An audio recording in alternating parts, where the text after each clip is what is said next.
wa rasuluhu la nabiyya ba'dah. Allahumma salli wa sallim ala sayyidina wa nabina Muhammadin wa ala alihi wa sahbihi ajma'in wa man tabi'ahum bi ihsanin ila yaumil qiyamah. Allahumma bika amsayna wa bika nahya wa bika namut wa ilaikal masir. Amsayna ala fitratil Islam wa kalimatil ikhlas wa ala dini nabina Muhammadin sallallahu alaihi wasallam wa ala millati abina Ibrahim hanif wa makana minal musyrikin. Allahumma inna amsayna nushhiduka wa nushidu hamalata arshika wa malaikataka wa jami'a khalqika annaka antallah la ilaha illa anta wahdaka la syarika lak wa anna Muhammadan abduka wa rasuluk. Allahumma alimul ghaibi wa syahadah fatiras samawati wal arda rabba kulla syai'in wa malikah ya hayyu ya qayyum birahmatika nastaghis aslih lana sya'na kullahu wa la takilna ila anfusina tarfata ain. Amin ya rabbal alamin. Yang saya muliakan para alim ulama, cerdik pandai, pemuka masyarakat, pengurus masjid, Pak Imam, ayah-ayah kami, bunda-bunda, bang-abang, kakak-kakak, seluruh jemaah yang hadir pada solat maghrib, lalu i'tikaf sampai isya. Kita hadir dalam majlis taklim, majlis yang di dalamnya membaca ayat-ayat Allah, majlis di dalamnya berzikir kepada Allah, berselawat kepada Rasulullah. Semoga kita diberi Allah ampunan dan diberikan keberkahan. Kita awali majlis ini dengan doa pembuka majlis. Allahumma ja'al jam'ana haza jam'atan marhumah wa tafarruqana min ba'dihi tafarqum maksumah. Ya Allah, jadikanlah kumpulnya kami di sini kumpul yang mendatangkan rahmat dan kasih sayang-Mu, dan jadikan pula perpisahan, kesudahan dari majlis ini kesudahan yang menghapuskan dosa, menutup aib-aib dan menghapuskan kesalahan kami. Amin ya rabbal alamin. Bapak Ibu hadirin hamba-hamba kekasih Allah, malam ini malam tanggal 23 Rabiul Akhir tahun 1447 Hijriah. Kita lanjutkan ngaji kita tentang fadilah yang berkaitan dengan solat, keutamaan solat. Kita masuk pada hadis nomor 133. Bismillahirrahmanirrahim. An Abi Hurairah radhiyallahu anhu anna Rasulullah sallallahu alaihi wasallam marra biqabrin faqala man sahibu hadzal qabri faqalu fulanun faqala raka'atani ahabbu illa hadha min baqiyatud dunyakum atau kama qala Rasulullah sallam. Rawahu Tabrani fil Awsat wa rijalahu siqat dalam kitab Majmu' Zawaid juz kedua halaman 516. Bapak Ibu hadirin hamba-hamba kekasih Allah, 512 ya. Kita lanjutkan maknanya apa gitu. Dari Abu Hurairah radhiyallahu anhu, anna Rasulullah sallallahu alaihi wasallam, bahwa pada satu hari Rasulullah sallam telah melewati kuburan. Anna Rasulullah sallallahu alaihi wasallam marra biqabrin. Rasulullah melewati kuburan. Lalu baginda setelah melewati kuburan, lalu baginda sallam bertanya, kata Nabi, marra biqabrin faqala man sahibu hadzal qabri. Nabi berkata, man sahibu hadzal qabri, siapakah penghuni kubur ini? Lewat kuburan, lalu Rasulullah SAW bertanya gitu dengan rombongan para sahabat. Di dalam rombongan itu ada Sayyidina Abu Hurairah. Lalu sahabat bertanya lagi. Para sahabat menjawab. Para sahabat katakan, faqalu fulanun, ini adalah fulan. Fulan. Pulan itu maknanya sianu gitu Pak. Maka Rasulullah SAW berkata, faqala raka'atani ahabbu ila hadha min baqiyati dunyakum. Rasulullah berkata, 2 rakaat solat sunat lebih berharga bagi ahli kubur ini daripada seluruh harta benda dunia yang kamu miliki. Kita ulangi hadisnya Pak ya. An Abi Hurairah radhiyallahu anhu qala anna Rasulullah sallallahu alaihi wasallam marra biqabrin faqala man sahibu hadzal qabri faqalu fulanun faqala raka'atani ahabbu ila hadha min baqiyatid dunyakum. Dari Abu Hurairah radhiyallahu an, ia meriwayatkan bahawa sesungguhnya Rasulullah SAW pernah melewati satu kuburan. Lalu Nabi berkata, kuburan siapa ini? Kata Nabi, man sahibul hadzal qabri, ini kuburan siapa nih di dalam kubur ni? Para sahabat bersama-sama berjalan tersebut menjawab, kata para sahabat, ini kuburan Fulan, kuburan si Anu tu ya Rasulullah gitu. Lalu Rasulullah berkata, faqala raka'atani ahabbu ila hadha min baqiyatid dunyakum. 2 rakaat solat bagi orang yang ada di dalam kuburan ini jauh lebih dicintainya daripada 2 rakaat solat lebih berharga darinya penduduk kubur ini daripada seluruh harta benda dunia yang bagi kamu miliki. Kalau kita miliki semua dunia ni, 2 rakaat solat itu jauh lebih berharga. Kenapa Bapak Ibu? Maksud sabdaan Nabi SAW pada hadis ini dalam kitab Majmu' Jazaid, juga disebutkan Imam Tabarani dalam kitab Mujam Al-Awsatnya, bahawa nilai 2 rakaat solat itu jauh lebih besar daripada semua benda, harta, kekayaan dunia beserta isinya. Sama dengan maknanya, raka'atainil fajri khairu minad dunya wa ma fiha, kan? 2 rakaat solat fajar lebih baik daripada dunia dan seisinya. Kalau bab di sini, 2 rakaat solat apapun jauh lebih berharga dari semua dunia dan seluruh isinya.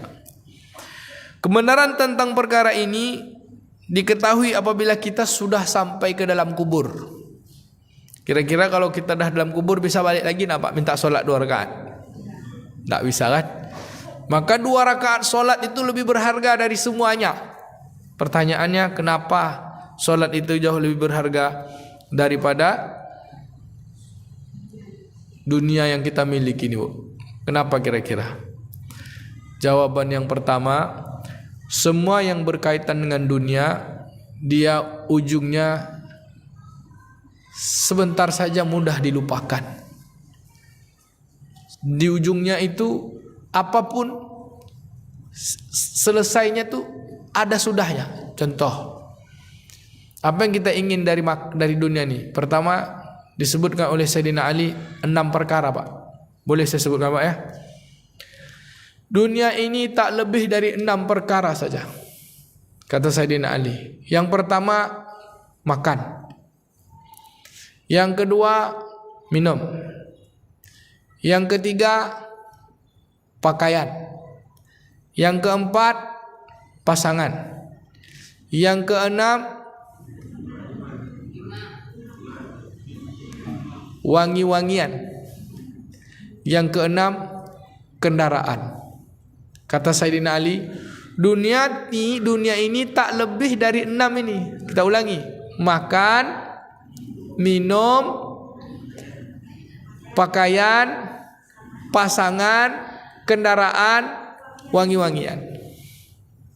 Kita bahas satu. Apa kata Sayyidina Ali? Jangan terkecoh dengan 6 perkara ini. 1, makanan. Apa makanan yang paling baik Pak? Makanan yang paling baik, yang paling berkualitas di dunia ni apa Bu? Anda nak yang ahli gizi, ahli pangan? Apa kira-kira Pak Deh?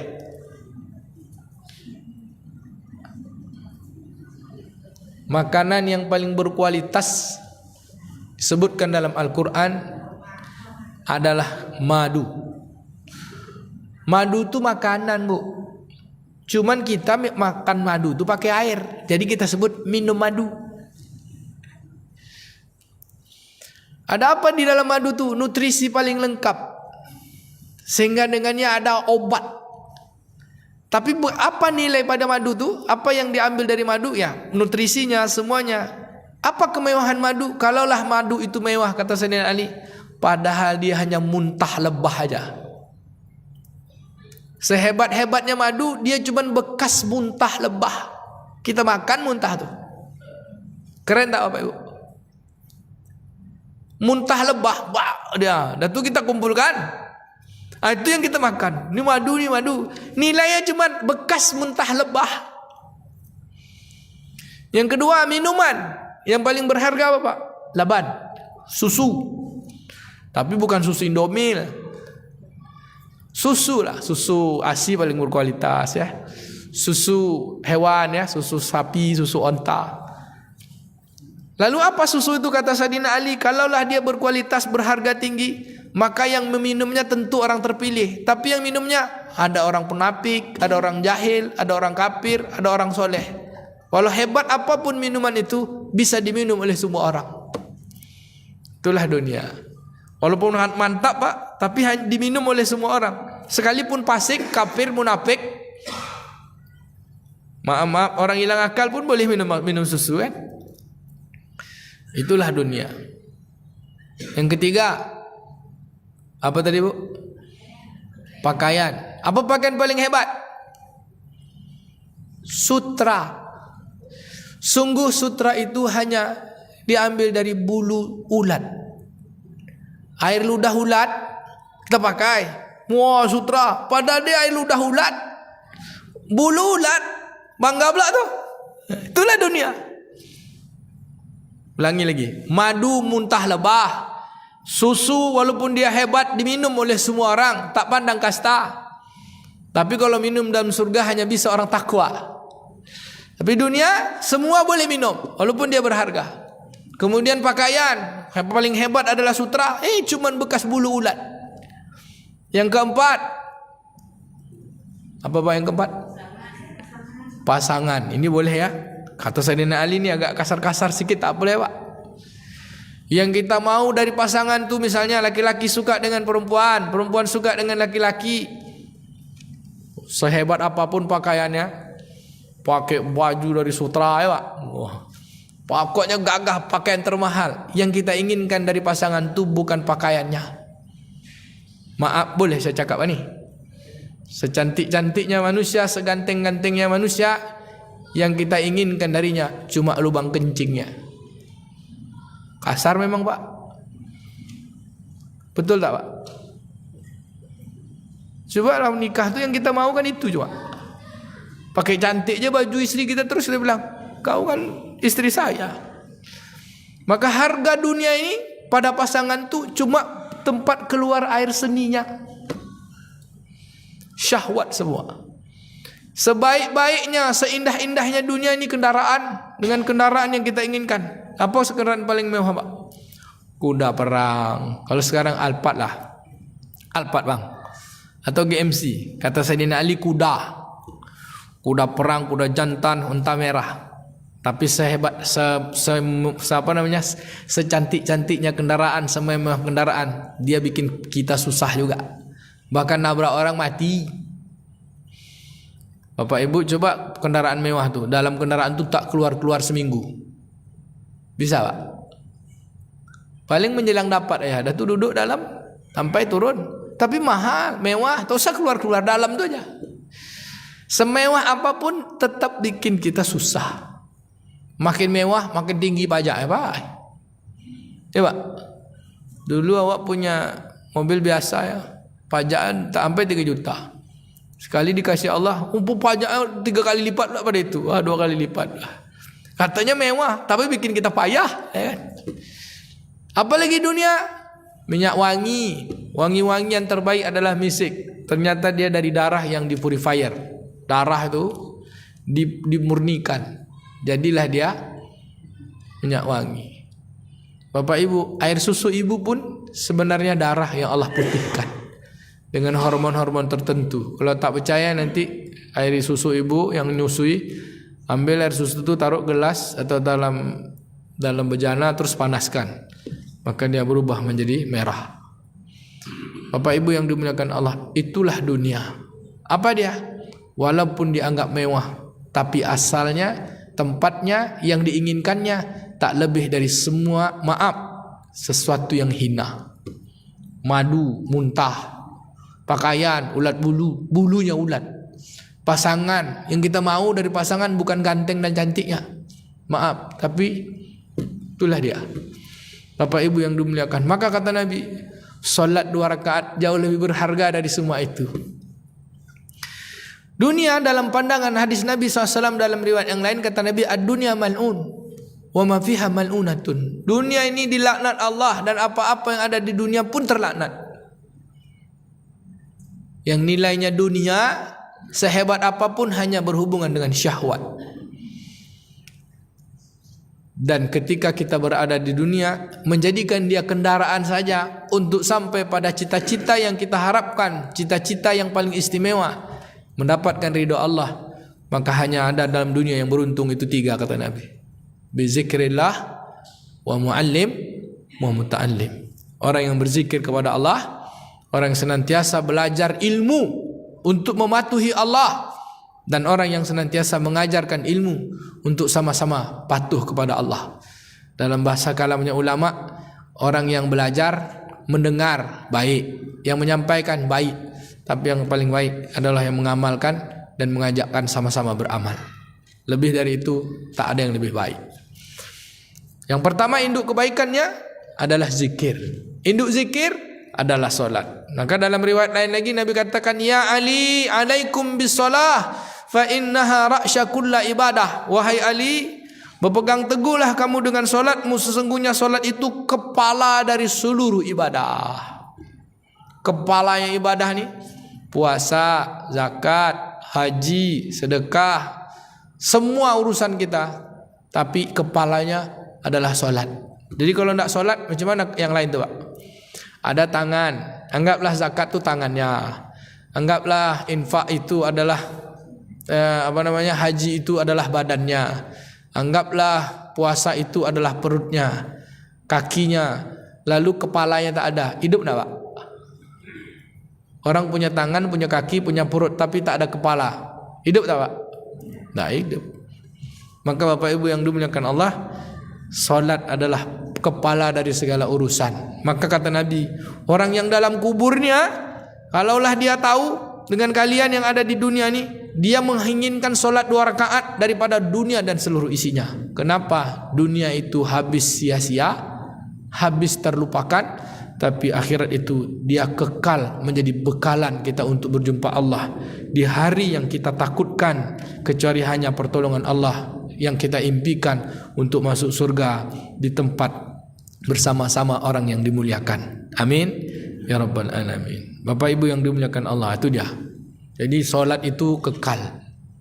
Apanya yang kekal Pak? Perbuatannya sudah berlalu, tapi catatan dari amalnya semua dalam ucapan solat. Mulai kita dari takbiratul ihram, Allahu Akbar, kemudian kita baca iftitah, kita baca al-fatihah, kita baca zikir-zikir, subhanallah walhamdulillah wa la ilaha illallah akbar, subhanallah wa bihamdi, subhana rabbil azimi wa bihamdi, subhana sami Allahu liman hamidah, rabbana lakal hamdu, subhana rabbil a'la wa bihamdi, sampai kita mengatakan at-tahiyatul mubarakatus salawatu thayyibatul lillah, assalamualaikum warahmatullahi, assalamualaikum warahmatullahi. Semua itu baqiyatus soleh. Ucapan-ucapan itu dicintai Allah dan kekal di sisi Allah.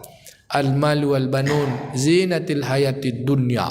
Zinatul hayatid dunya, harta, anak-anak adalah perhiasan dunia. Wal baqiyatus soleh, yang kekal lagi baik, khairun indallah, itu jauh lebih baik. Sesuatu yang kekal lagi baik, itulah yang baik bagimu di sisi Allah Subhanahu wa taala. Lalu apa dia yang kekal? Itulah dia amal-amal soleh. Kalimat subhanallah walhamdulillah wala ilaha illallah Allahu akbar. Ada tak kita baca dalam solat Pak? Ada tak kalimat itu dibaca dalam solat? Ada kan? Subhanallah ada, alhamdulillah ada, Allahu akbar ada. Semua bacaan untayan pujian kepada keagungan kemuliaan Allah Ta'ala ada dalam solat. Mulai dari bismillah, alhamdulillah, subhanallah, la ilaha illallah, Allahu akbar. Takkan ada ucapan di luar 4 kalimat ini kecuali di dalam solat. Dalam solat itu terbaca semua kalimat itu. Bismillah ada, Alhamdulillah ada, subhanallah ada, la ilaha illallah ada, Allahu akbar ada. Dan dia kekal di sisi Allah. Bapak Ibu, jangan sepelekan solat 2 rakaat, walau hanya 2 atau 3 menit. Maka para sahabat, di antaranya Sayyidina Bilal bin Rabah, dia memperhatikan betul makna-makna solat yang 2 rakaat itu, sehingga dia buat kreativitas amal, Pak. Walaupun tak ada ditunjukkan Nabi. Apa dia? Dia melaksanakan solat setelah wuduk. Asal dia batal wuduk, dia solat 2 rakaat. Asal dia batal wuduk, dia solat 2 rakaat. Bapak Ibu, ada nak kita kayak gitu? Jawab aja lah, insyaAllah ya tak? Ini motivasi beramal.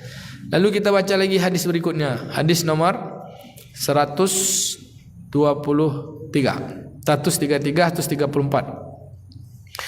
An Abi Dzar radhiyallahu anhu anna Nabi sallallahu alaihi wasallam kharaja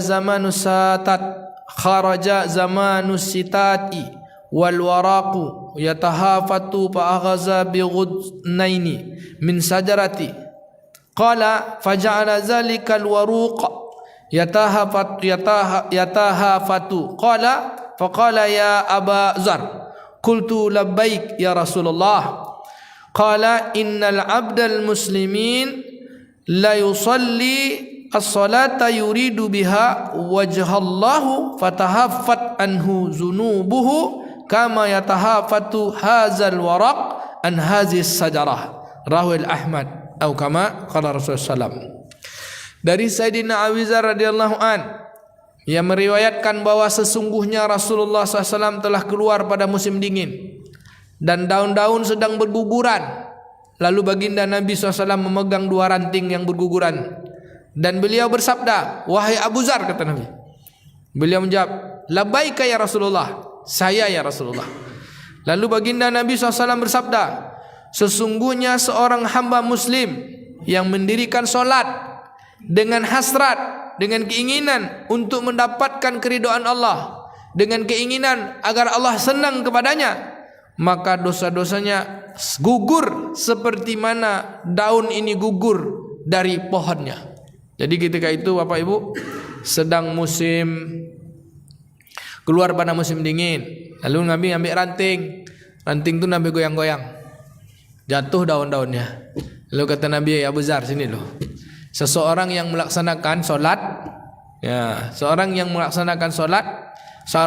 yang melaksanakan solat, solatnya itu dia cuma ingin Allah senang, tak ada ingin yang lain. Dia cuma ingin Allah senang sama dia, maka baginya dosa-dosanya berguguran sama seperti daun-daunnya gugur, kata Nabi. Seret, gitu. Tentu balik ke kita, Pak. Ada nak kita solat nak bikin Allah senang? Insya Allah. Musnad Imam Ahmad. Lalu seperti apa bikin Allah senang? Sempurnakan kaifiat dan sifat-sifat solat. Bapak Ibu yang dimuliakan Allah Subhanahu wa taala, puncak solat yang menjadikan Allah senang pada dirinya, kata Imam Ibnu Jauzi, adalah ketika seorang menunaikan hak-hak solat di luar solat. Maka ciri Allah senang kepada seorang hamba. Maka Nabi katakan, seseorang yang Allah senangkan, yang kemudian dengan solatnya itu tercermin amal-amal di luar solat, aqimis shalah inna sholata tanha anil fahsya'i wal munkar. Solat itu jika kita dirikan dengan sungguh-sungguh, Allah senang kepada kita karena kita ingin senangnya Allah. Maka Allah pahamkan kita dengan urusan-urusan yang mana halal, mana yang haram, mana yang hak, mana yang batil. Karena hakikatnya solat itu bukan sekedar menyembah bergerak saja, tapi memahami makna-makna yang kita baca. Sebenarnya sedang mengingatkan diri kita bahwa kita sedang patuh kepada Allah, bukan hanya dalam solat, tapi implementasi solat itu di luar solat. Contoh kalimat yang kita baca, ihdinas siratal mustaqim, tunjukkan kami jalan yang lurus, siratal ladzina an'amta alaihim ghairil maghdubi alaihim waladdallin, amin. Jalan yang telah kau berikan kepada mereka, orang sebelum kami, jalan nikmat yang telah kau berikan kepada orang sebelum kami. Jalan bukan jalan orang-orang yang kau murkai, bukan pula jalan orang yang sesat. Jalan siapa, Pak? Jalan 4 golongan. Minan nabiyyin wasiddiqin wasyuhada wassalihin wa hasuna ulaika rafiqa. Mereka itulah orang-orang yang baik untuk dijadikan sahabat. Kalimat ihdinas siratal mustaqim, tunjukkan kami jalan lurus. Jalan lurus itu mana Bapak Ibu? Jalan Sudirman atau jalan Nangka? Jalan lurus itu kata Imam Ibnu Katsir adalah Islam ini. Islam yang dimaksud adalah ketika kita mengaku inna salati wa nusuki wa mahyaya wa mamati lillahi rabbil alamin la syarika lahu wa bidzalika umirtu wa ana awwalul muslimin, atau dalam iftitah kita wa anal muslimin. Dan muslim inilah menjadi pokok kita mendirikan solat, karena tidak ada seorang yang dikatakan muslim kecuali orang yang mendirikan solat. Solat yang seperti mana? Solat yang menjadikan dirinya muslim. Ada orang solat tapi belum muslim-muslim. Apa tuh? Masih buat maksiat, namanya fasik. Ada orang solat tapi solatnya bukan untuk Allah senang, untuk orang senang, supaya orang lihat dia, karena dia pun menyenangkan dirinya. Allah katakan munafik. Ada orang tahu solat tapi tak mampu solat dengan benar, tak tahu pula ilmu solat, namanya jahil. Bapak Ibu yang dimuliakan Allah, mudah-mudahan kita termasuk orang yang muslim, berserah diri. Apa yang kita serahkan? Sesungguhnya solatku, ibadahku, hidupku, matiku, semua urusan-urusanku ku persembahkan, patuh hanya kepada Allah Ta'ala, hanya untuk Allah Ta'ala, tak ada sekutu baginya. Aku mengerjakan ini karena perintahnya kepadaku. Bapak Ibu, bukan mau yang lain-lain kita solat nih. Ada orang bilang, nanti kita solat nih jadi kayak gini. Nanti kalau solat jadi kaya. Kalau solat kita nanti jadi ini jadi ini. Itu jadi itu urusan Allah. Urusan kita cuma mengerjakannya. Lalu implementasinya, apa yang Allah larang tinggalkan. Ya Allah, luruskan kami ya Allah. Apa tuh lurus? Jangan kami bikin dosa. Maka kata Imam Ibnu Katsir, Pak, sebenarnya solat itu mengingatkan kita. Ihdinas siratal mustaqim, ihdinas siratal mustaqim. Tunjuk kami jalan yang lurus. Wahai telingaku dengarlah, wahai mataku perhatikanlah, wahai hatiku rasakanlah bahwa kita sedang minta sama Allah. Sudah berulang-ulang kita minta. Dengan itu nanti ciri Allah Ta'ala menerima, karena kita ingin menyenangi Allah Ta'ala, Allah jadikan kita senang. Apa buktinya Allah senang sama kita? Kata Nabi, man yuridillahu bihi khairan yuwaffaqahu fiddin. Siapa yang Allah inginkan dia baik, maka Allah pahamkan dia dengan urusan agama, kepahaman terhadap agama. Mana agama itu Bapak Ibu? Masalahnya kita dari kecil nyebut agama itu sholat, puasa, zakat, haji. Agama itu sebenarnya aturan hidup. Sholat, puasa, zakat, haji itu syariat menjalankan aturan. Tapi implementasi dari orang yang sholat, puasa, zakat dan haji itu tahu dia mana halal haram, tahu hak dan batil. Ada orang sholat tapi hak batil masih bercampur. Apa namanya itu Pak? Fasik. Ada orang sholat tapi sholatnya tadi bukan untuk senangnya Allah. Ya itu munafik. Dia tak tahu mana hak batil. Ada orang tak tahu solat tapi dia mengaku seorang muslim, tak tahu solat, namanya jahil. Orang muslim tu semua urusan dari segenap badan yang dia lakukan untuk Allah dan hatinya tertantap ada keimanan, maka dasar dia beramal adalah mukmin. Jadi iman itu pakaian lalu dipakai menjadi mukmin. Islam itu pakaian lalu dipakai menjadi muslim. Dan muslim sejati itu identitasnya solat. Dengan solat itu Allah berikan ciri tanda Allah senang kepada orang yang solat. Allah mudahkan setelah solat dia menjadi orang baik, bukan menjadi orang senang. Catat dulu. Allah jadikan dia orang baik, bukan jadi orang senang. Bisa jadi dia baik tapi Allah jadikan dia susah. Karena susah dan senang itu bukan hadiah, bukan pula tanda seseorang Allah murkai dengan kesusahannya.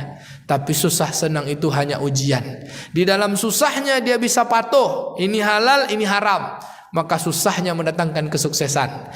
Di dalam senangnya dia bisa patuh dengan implementasi katanya, ya Allah jadikan aku orang yang lurus. Sebab solatnya, wujudlah karakter solat itu yang patuh kepada Allah di luar solatnya, maka senangnya pun menjadikan dia sukses.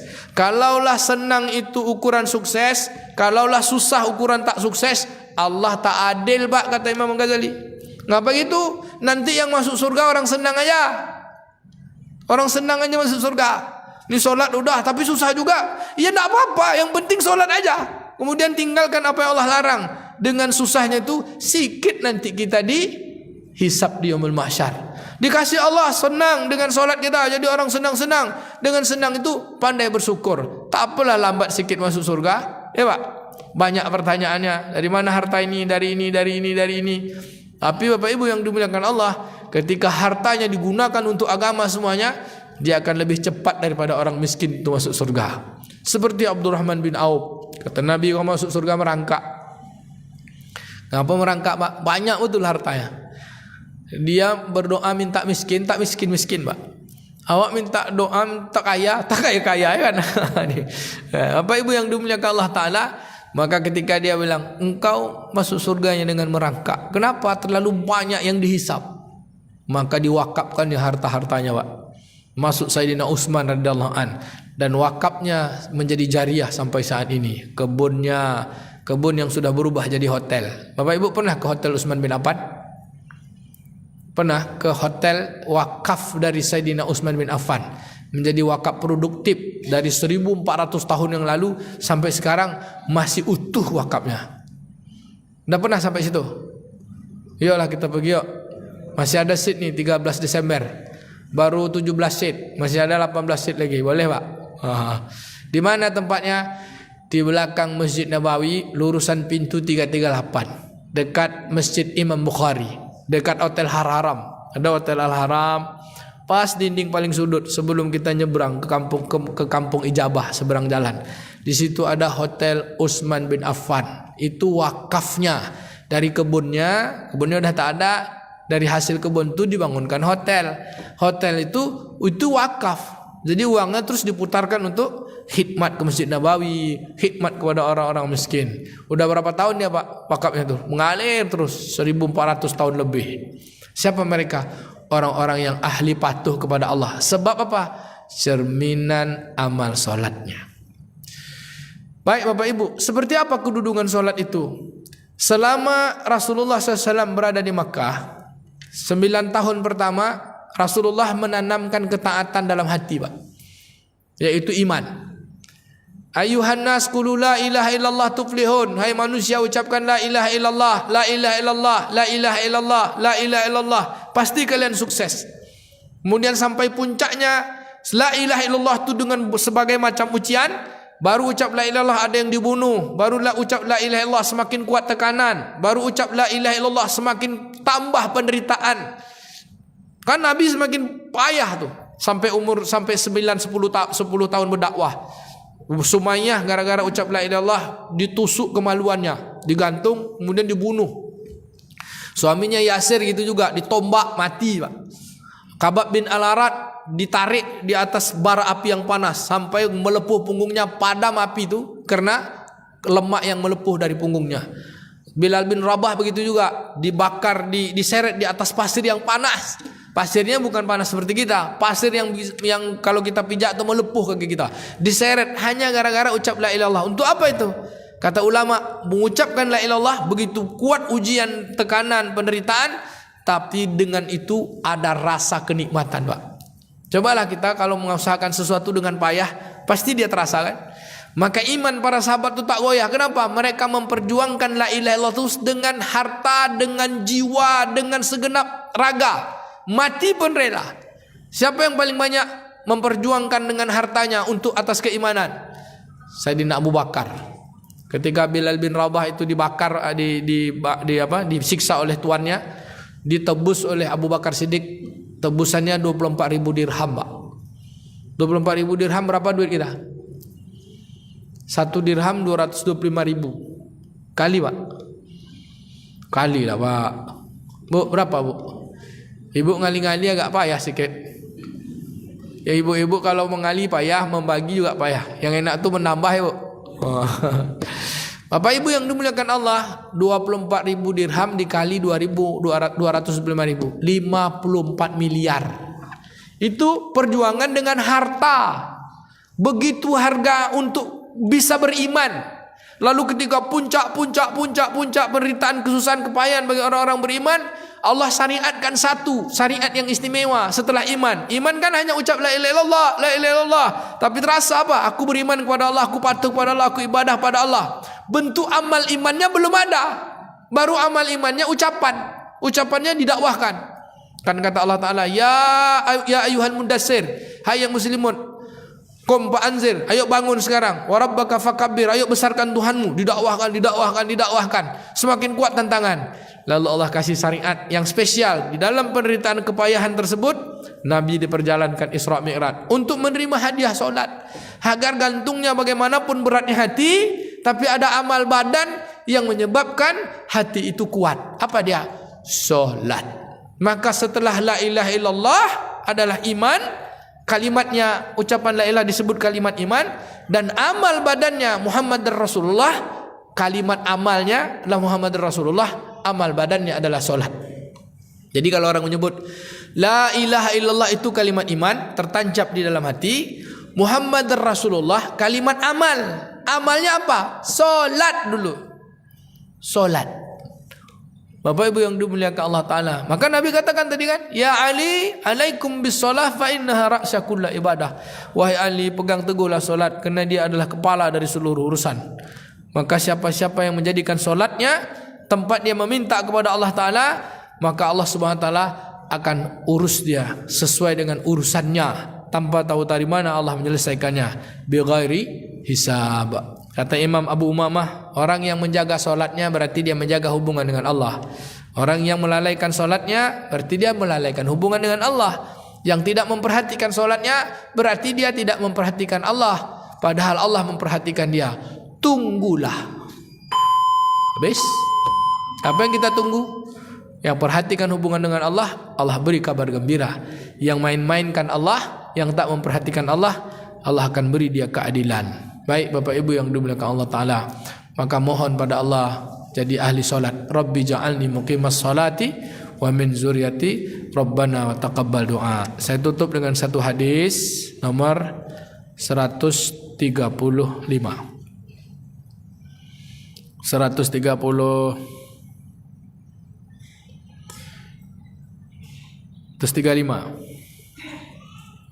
Kata Nabi SAW, an Aisyah radhiyallahu anha, anna Nabi sallallahu alaihi wasallam qala, man sabara ala snatain asharata raka'atan banallahu azza wa jalla lahu baitan fil jannah, arba'a qabla zuhri wa raka'ataini ba'da zuhri wa raka'ataini ba'da al-maghrib wa raka'ataini ba'da al-isya wa raka'ataini qabla al-fajar.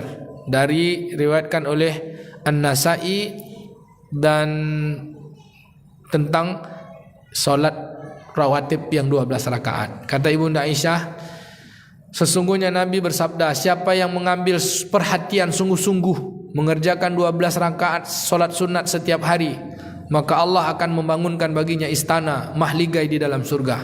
4 rakaat sebelum zuhur, 4 rakaat sebelum zuhur, 2 rakaat selepas zuhur, 2 rakaat selepas maghrib, 2 rakaat selepas isya, dan 2 rakaat sebelum subuh. Semoga Allah berikan kita kekuatan untuk tetap berpegang teguh dengan solat, lalu tercermin amalan kita di luar solat, takut betul berbuat dosa. Amin ya rabbal alamin. Sampai sini, any question?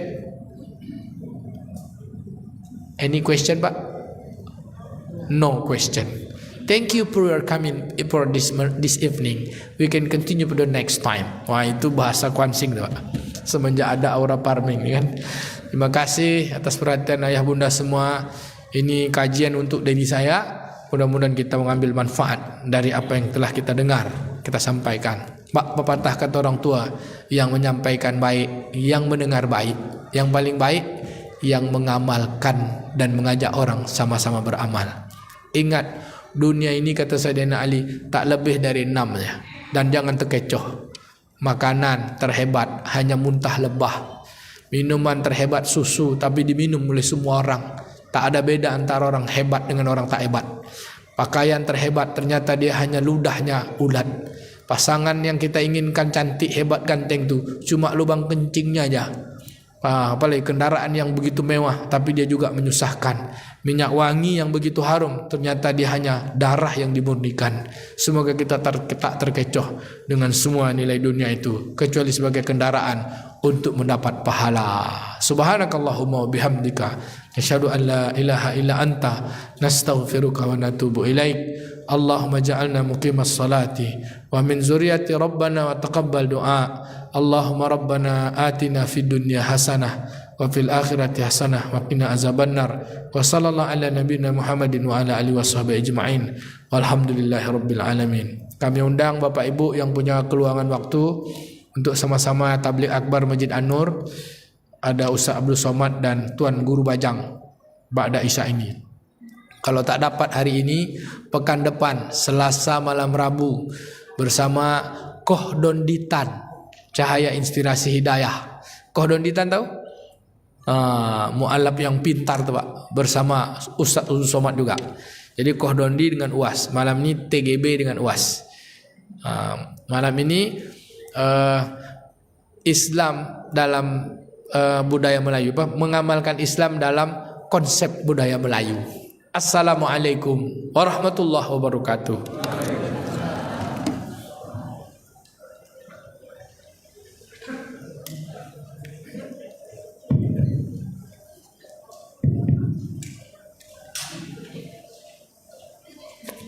Allah